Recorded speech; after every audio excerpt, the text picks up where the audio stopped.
by Riverside.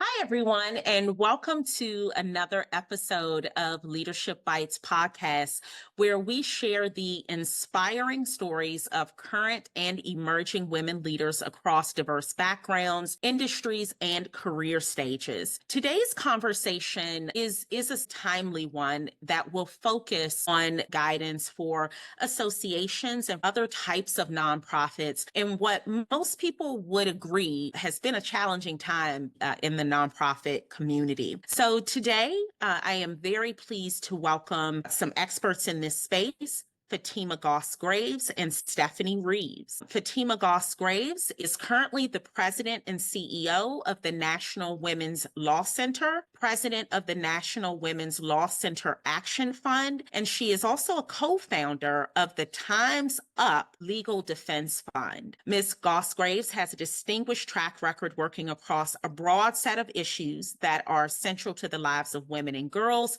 with a particular focus on outcomes for women and girls of color. She is a member of several boards and has appeared as a legal and social commentator on international network and cable news programs. She's also been published and quoted in many outlets and is a graduate of UCLA and Yale Law School. And if you've been listening to me for a while, you know Stefanie Reeves. She's been with us before, sharing her leadership journey in a previous season. She's back with us today to talk a bit about this topic that is near and dear to her heart. She is the Deputy Chief Public Policy and Engagement with the American Psychological Association.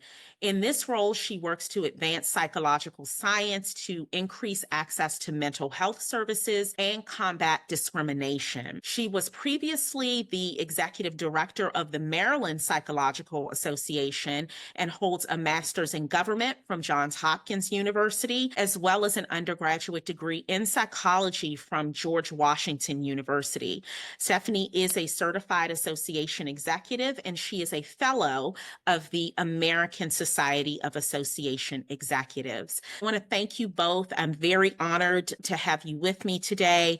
So let's dive in. Can you both tell us briefly a bit about your current roles and the missions of the organizations where you serve as a leader? And Stefanie, I'll ask you to start, and then Fatima, you can share as well. Great. And thank you for inviting me back. Enjoy your podcast. So as you mentioned, my role, we lead the team that deals with the issues that we consider normally social justice issues. So everything from gun violence prevention, immigration, reproductive health comes under our team. So that's sort of a little bit more about what we do. And we do lead with the science in our advocacy office. And so our advocacy is based on what psychological research says and tells us. In terms of our mission, APA's mission really is to use psychology to benefit society. And you're going to probably see, and during this discussion, me repeat that mantra, because we truly look at the research and again, how it applies to, and because psychology really affects and impacts practically anything and everything you think of, not just, the social justice issues that I work on, but also AI and technology. And so we look at how can the work of our member psychologists beyond, obviously they provide therapeutic services, but even alongside that, it's also the research. It's also the impact of mental health on our society. And so all of that comes into play with the work, not only of our association, but of my team. Wonderful. Thank you. Fatima. So I lead the National Women's Law Center and the National Women's Law Center's Action Fund. And the work we do is the work of gender justice. We fight to build a world where women, girls, gender expansive people can live and work and learn with safety and dignity and equity.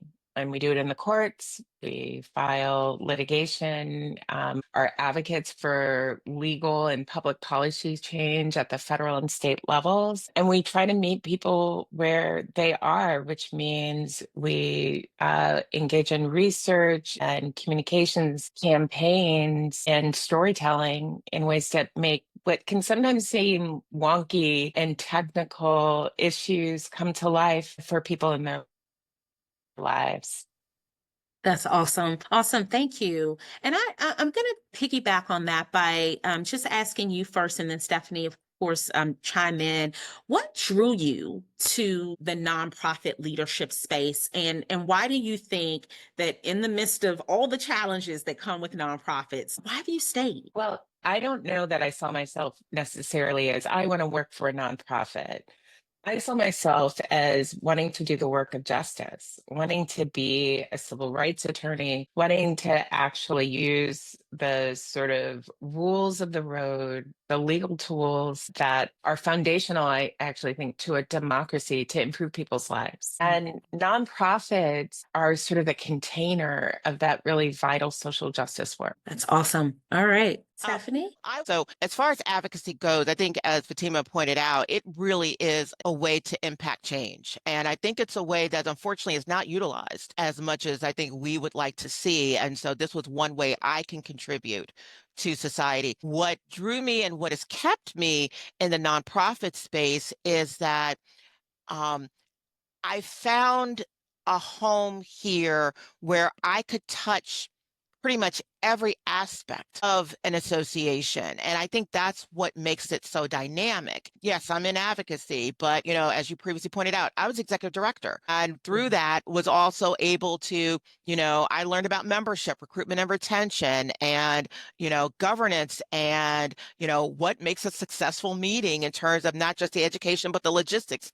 And so being in a nonprofit space, it gives you an opportunity to just touch so many different aspects of the functions of an association. And that's exciting to me. And that's interesting to me because it feels like your day is never the same from day to day. It's always different. And I think that's what makes it appealing to continue work in spite of, the challenges of being in this space.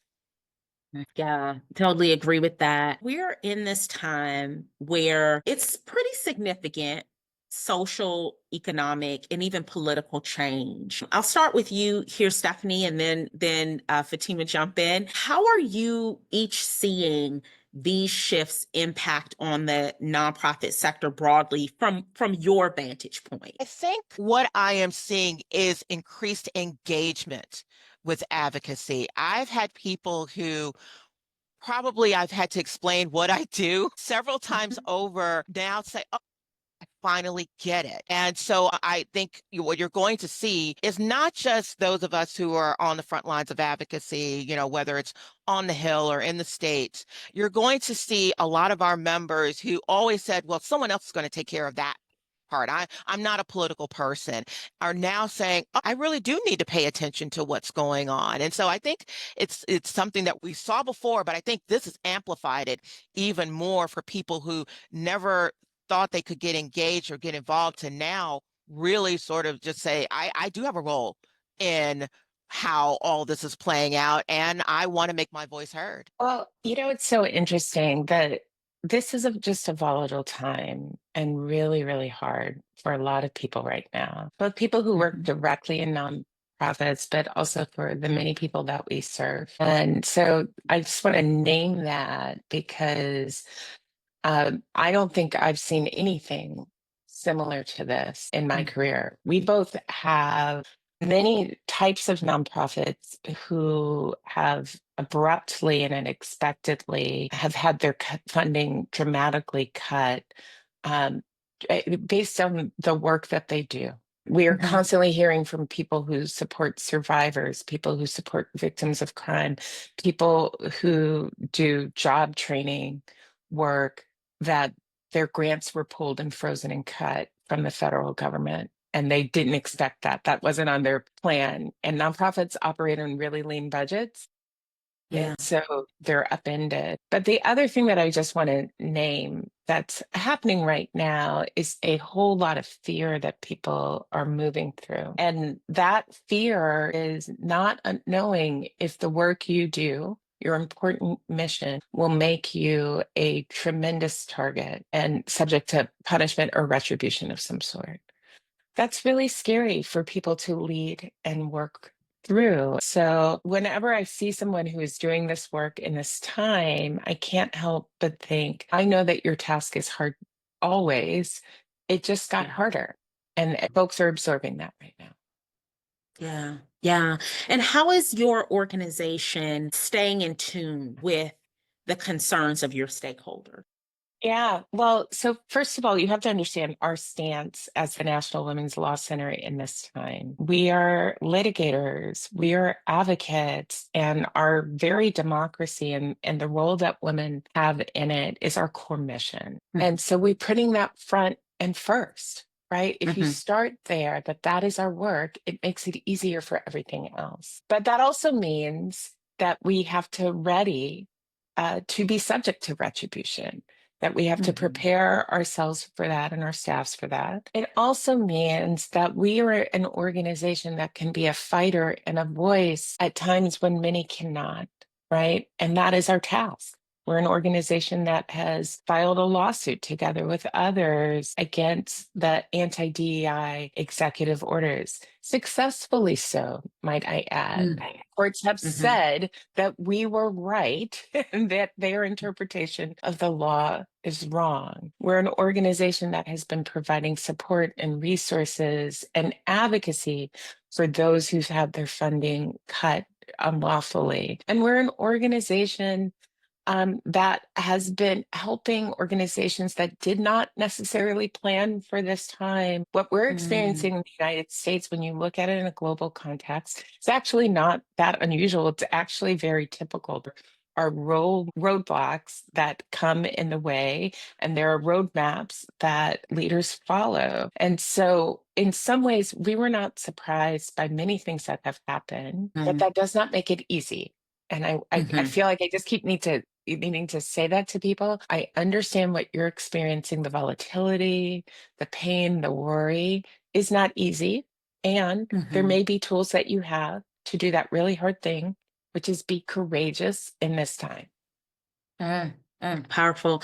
Stephanie, would you like to answer or chime in on that? Sure. So I would say from a practical standpoint, we've just been keeping our members up to date. I would say early on, we set up a resource center where we did everything from explain what executive orders were and let it be a landing place for our action alerts and other types of information that we are hearing and finding out about, just so that our members had a one-stop shop. But we didn't stop there. We have done untold a number of town hall meetings. Like 2 weeks ago, I think at this point, we had done 4 in a week for different sections of our members and even the staff, because staff has questions. And so it's really making sure people are informed about what's going on, because there is so much information. And more importantly, there's a lot of misinformation and disinformation that's out there about what's happening. And so what we have been really trying to do is not only educate our members, but also bring a sense of, if possible, calm in all of this, because it is a fairly chaotic time. Fatima was right. This is not something that we have seen and experienced in the work that we've done. So how do you then make sure that people are not getting caught up in that? And it's hard. When I have spoken to some of our committees, when I give an update on legislation and advocacy, I start and end with, we're with you. Know that we have your back. We are with you and we're going to fight. And I think that has been helpful, but we also know that we are dealing with a large amount of mis and disinformation. And so it's continually to keep our folks informed of it. And sometimes that means responding to emails on the weekends and late nights and early mornings when our members have read something and said, what does this mean for us? And we try to get them the answer as soon as we can that's accurate, because again, there's information out there that's not so much. So it's really just kind of keeping our folks informed, but also letting them know that we're staying on mission with the work that we're going to do. And as long as we continue to do that, we're going to get through it. And the time frame, we have no idea. We don't know when, we don't know how, but I am a believer that we will. I love that. Thank you both for those powerful answers. I think this is a perfect lead in to my next question for you about leadership during this time. And I love that you said this, Stefanie, about the time frame. You don't know when you're going to get through it. And so this is a time that calls for resiliency in leadership. And I am curious what you believe resilient leadership looks like right now. And for those who are struggling with that, what advice you would provide? And I'll start with you, Fatima. I have a mantra with my team is we are calm, steady, and ready. Part of our challenge is that our work is often work on the front lines for people who maybe if they weren't working at the National Women's Law Center, maybe they would like turn it off or tune it out, right? And we don't get to tune it out. So when they do late night executive orders, many of which feel personal, or when they do an enforcement action, you may be someone who might say, I can't take it, right? As an organization, we cannot tune out. It may be, however, from time to time that you as an individual leader have to tap out. And so we help our team understand the difference between the organizational's role and stance in this time. And the truth of the matter is, we're actually in a really critical period that is going to move fast, and we need fighters. We need the organization to be in a fighting stance, and we need the people in it to be in a fighting stance. And you need to be in tune with yourself and know when you as an individual need to type out. And we have tremendous policies that allow people to do that. The other thing that I will just say, and I think this is really important, I said calm, steady, and ready. And I think that's important for leaders because chaotic leadership and moving out of fear, that doesn't work. It isn't good for you, but it actually isn't good for everyone around you. But that's not to say you can't be afraid. Of course you can. You are human. It is okay to feel all of those emotions. The question is, what do you do with them? And what is your outlet and space to process them? So when you show up in your organization and when in your coalitions and with your partners, you are able to be in that leadership stance. It has to be calm and steady. Yeah, I really love that. Great advice. Stefanie. A lot of it is the same. I would just say yes, Fatima, the same. She's absolutely right in that we do have to continue to fight, but we also do have to acknowledge the fact that it can be exhausting. For those of us who are in it, it's a whole different dynamic because, many people do have the option of just shutting it off, closing their minds off to it and really kind of focus on something else. And we can do that kind of outside of our work time. But when we're in it for 7, 8 hours a day, we have to pay attention. We have to read everything that's coming out. We have to then interpret everything that's coming out. And so it also requires us to be able to say, we need to step away. It probably is a little sad to admit, but it probably took this time for me to understand the value of taking my PTO and not being ashamed of it. Because I've taken a lot of PTO in the last few weeks because I've just needed it. Because I can't be helpful to our members if I am just breaking down. And so I have to sort of maintain that, but I also need to make sure I balance it in. And I think, the challenge is, again, it is easy, I think, for some associations to say, we're just not going to deal with it. But I really don't think we are in a position where we have a choice to say, we'll let some other group handle it, or we just won't deal with it, because what's happening is impacting everyone. And if it hasn't impacted you yet, it will. Federal layoffs, for example. In DC, one federal government employee produces 1.6 jobs in the DC area. So when someone leaves a job, that's another job potentially lost that wasn't part of the federal government.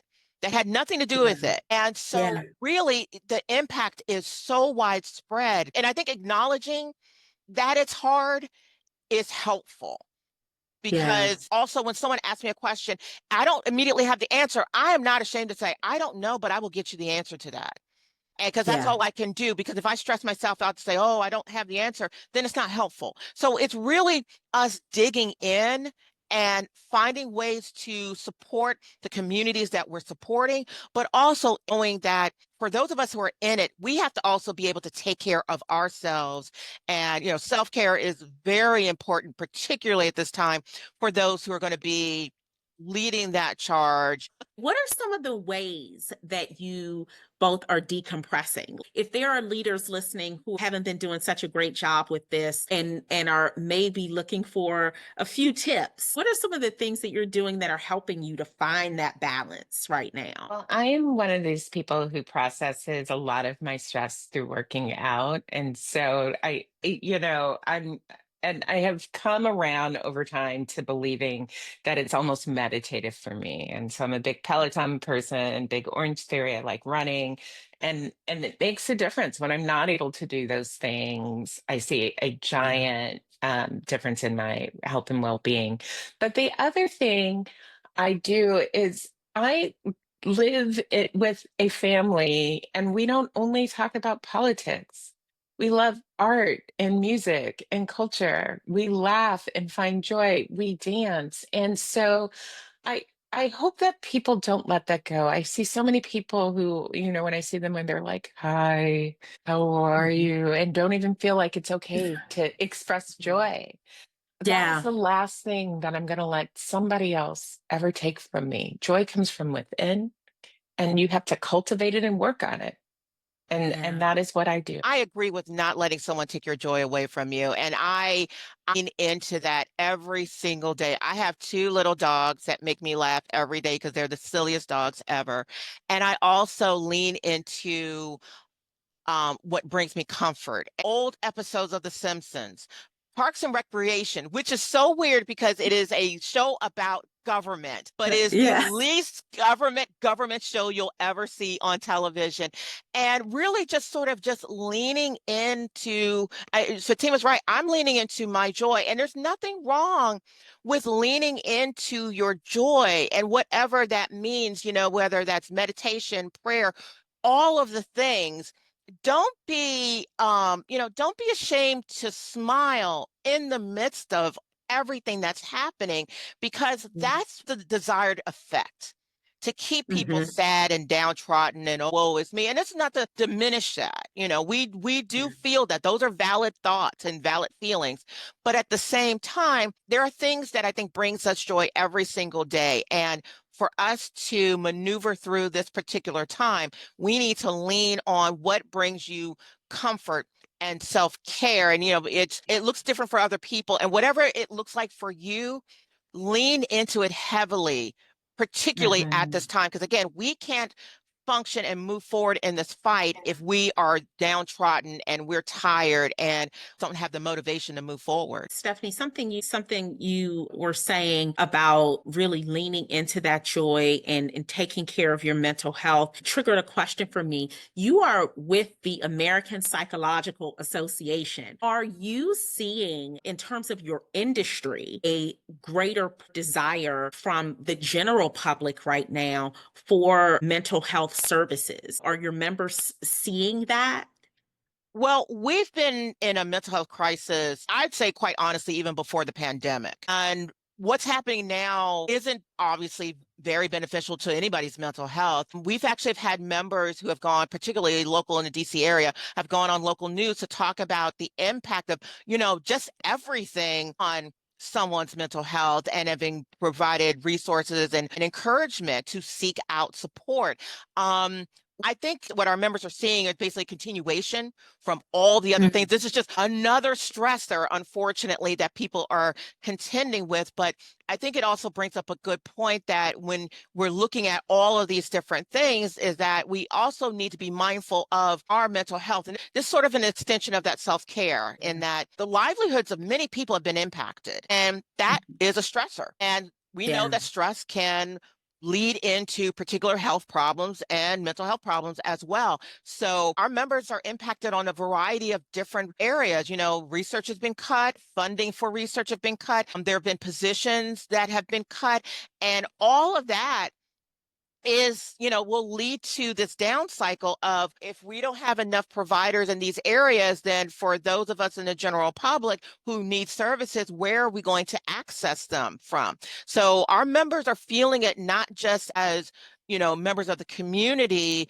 and the communities that they're serving, they're feeling it as psychologists, and, you know, feeling that a lot of the work that they have done, whether it's in academia, whether it's in clinical settings, is being severely impacted. And then that's going to have an impact on us. So we are starting to see it, but we're seeing it from a number of different aspects, not just from the therapeutic side. Thank you for that context. And Fatima, your organization, you're the National Women's Law Center. You all prepare for these types of things. And like you said, legal advocacy is the core of a lot of what you do. How are you thinking about strategic planning or long-term sustainability right now?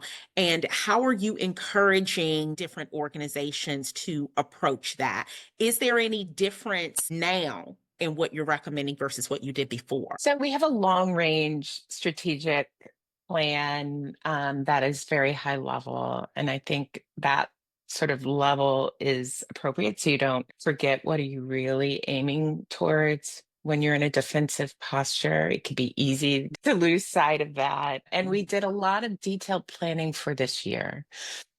And what I will say that feels really essential actually is having regular check-ins, because the world is so rapidly changing.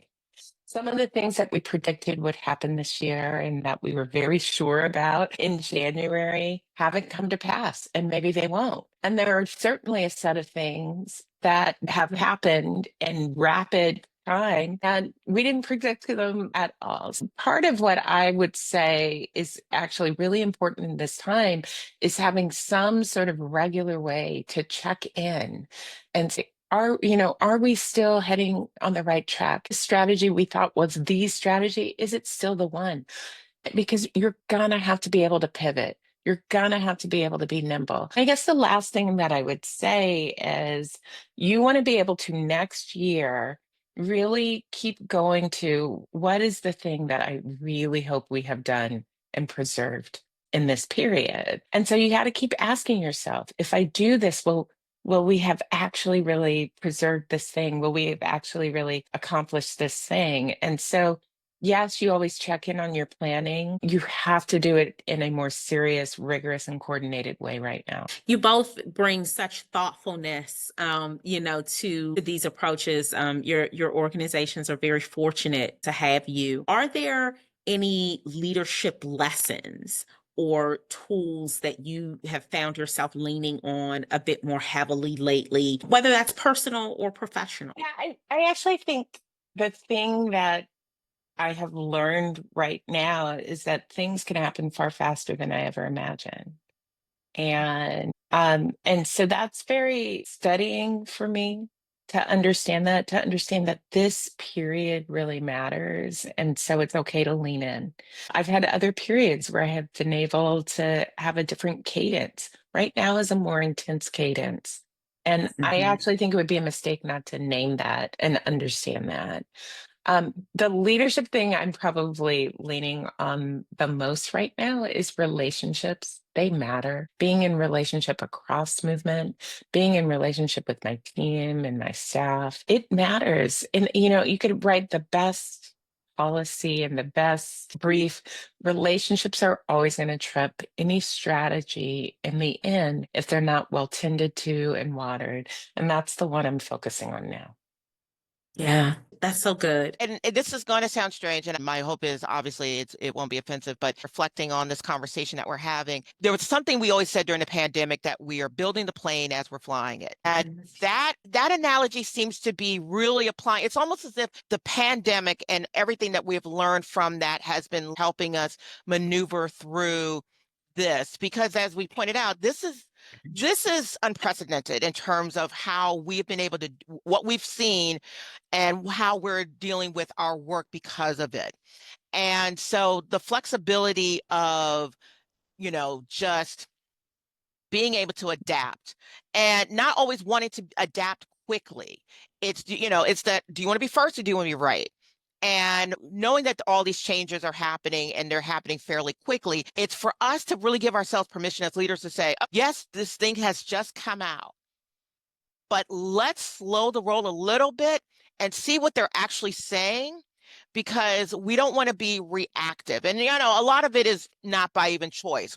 Sometimes we're reactive because of circumstance. But again, we rather get the answer right than to be first with the answer. So it's the flexibility and the permission that we've given ourselves as leaders to say, we may need to come back to you in a day with an answer, or we may need to dig down a little bit more because this is so vague. We really don't have a good answer off the top of our heads. We need to dig down and get some other people involved. And as Fatima pointed out, relationships are truly critical in this day and age. We've always done a lot of coalition work, but even more so now, particularly with a lot of the issues that we deal with, we are leaning fairly heavy on coalitions, and not just the ones that we have already been part of, but developing what are those new coalitions and partners that don't exist yet that will help all of us maneuver through. And so it's also giving us the opportunity to be a little bit more creative in how we are approaching these issues. A lot of it will be the traditional, the lobbying, the grassroots efforts, and all those things will maintain, but there's going to be some ways we're going to have to do things a little differently. And that stretches your creative muscle. And so that's how I think we're able to, and some of the things that I have learned and what I've given myself permission for in terms of helping our members, helping our staff, helping me, lead through this effort. I love that. You all are on point, because this leads right into a question that I have. It's been rapid succession. The EOs are coming out and different things are happening and the organizations have to respond. It has been, or at least it's felt like for me, a very reactive time. But as heads of organizations, or heads of divisions, you also have to have this fine balance of still being able to innovate. How are you maintaining a culture of proactive innovation and not just sort of staying in this posture of being reactive when so many things are coming at you at the same time? Yeah, I was sorry, No, go Stephanie, ahead. go ahead. Okay. We're so polite. I know. That's how we are. I think we have to be okay with being reactive. I think sometimes we tell ourselves, well, we don't want to react when we're proactive. And yeah, that's great. But I think, again, in this particular climate, sometimes we are going to be reactive. And I think we have to be okay with that. But it does, again, I think, lends itself to potentials for innovation, as I mentioned, with different coalitions, but also kind of how we do our work as advocates. Because when it's something that's new, there are methods that we employ that are going to continue to work, and we're going to continue to move in that way. But we also know that there's going to have to be some conversations that are going to look a little differently. And it's really being able to help people understand what those conversations are going to look like, and who needs to be involved in those conversations, and what are we not looking at. So internally, for example, one of the things I've encouraged, we have many groups have special interest groups. We call them divisions. We have about 50 plus of those. A lot of them are very specific to different topics within psychology, and they do sometimes work together, but a lot of groups sometimes don't work with other groups because they're top of mind. Oh, we don't have anything in common, when it's like, no, actually you do. You have these little pieces that are in common here. And so I've been really encouraging a lot of our committees and these divisions to say, hey, what are some of those divisions that are doing that work that there's alignment that you two can work together with? And so it's a little extension of the coalitions, but it's internal. And so it's really, how do we move through in our advocacy efforts, knowing that what we're doing may have to look a little differently. And I think there's opportunity there. But going back to that reactive piece, I think we need to give ourselves grace. We may have to react and that's okay. It's so funny because I think reacting and innovation can be really complementary. My staff is being extraordinarily creative right now. And in some ways, it is easier to be creative and innovative when you're in a defensive posture because you both don't know what is going to be the thing that breaks through. And the risk of doing nothing is probably our biggest risk. And so a lot of innovation comes from that. But I also just want to be clear that this period where we are in at the National Women's Law Center, we are defending. We are defending our freedoms. We're defending our rights. We're showing up for a lot of different types of people, using all the tools that we have, and trying at the same time to inspire more and more people to join us, to inspire more people to be courageous and to build a majority that's clear that they also want to fight for their democracy and for our freedoms and for us all. And so what we're building for on the other side only happens if we are effective right now. Yeah. Oh, that's good. I'm going to stay with that and ask you, what does courageous leadership mean to you? It's what does that look like to you right now, navigating this space?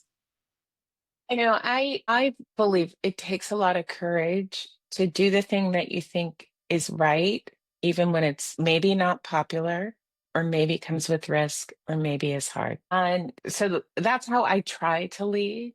And that doesn't mean that I am reckless. So, like the steps we take are grounded deep in insight, strategy, and expertise. And it still might be hard and it still might come with risk. And so the courage that I think I need is to do that right thing. I think courage inspires courage, right? And so when you see someone do something that's hard, and maybe comes with a little bit of risk, you're more likely to say, okay, I'm going to do it too. Our very being in this space comes with risk. And I don't say that sort of like in an exaggeration stance. It absolutely comes with risk. We are more likely to be targeted by strangers digitally and in other ways. We're more likely to have to grapple and have harsh consequences for doing that thing that takes risk. And so the call that I have for everyone when they're wondering, is it my time to be courageous? Do I have what it takes? Before you even answer that question for yourself, think about how you're going to support that person who you see doing and engaging in that courageous act. That's good stuff. Thank you for that.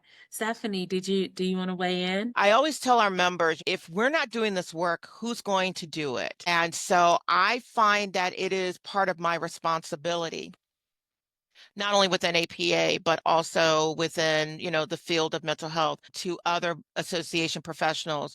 This is the role that I am in. And because this is the role that I am in, I need to be able to step up and speak for those who have decided by choice or by circumstance that they don't right now want to have a voice. And so for me, it is really digging deep, and because I think it's what is expected, which can be a whole other conversation about the expectations of us in these leadership roles. But I see that and I take it seriously because it's like, for me, I see this as I am fighting for you, Camille. I'm fighting for Fatima. I'm fighting for the communities that we care about. I'm fighting for my mom, who's 87 and grew up in rural North Carolina and still tells the stories about how she worked in the field and how, and when she went in town, she had to go through the back door of whether it's the grocery store or the movie theater. They always had to go through the back if they were even allowed in. And so that's what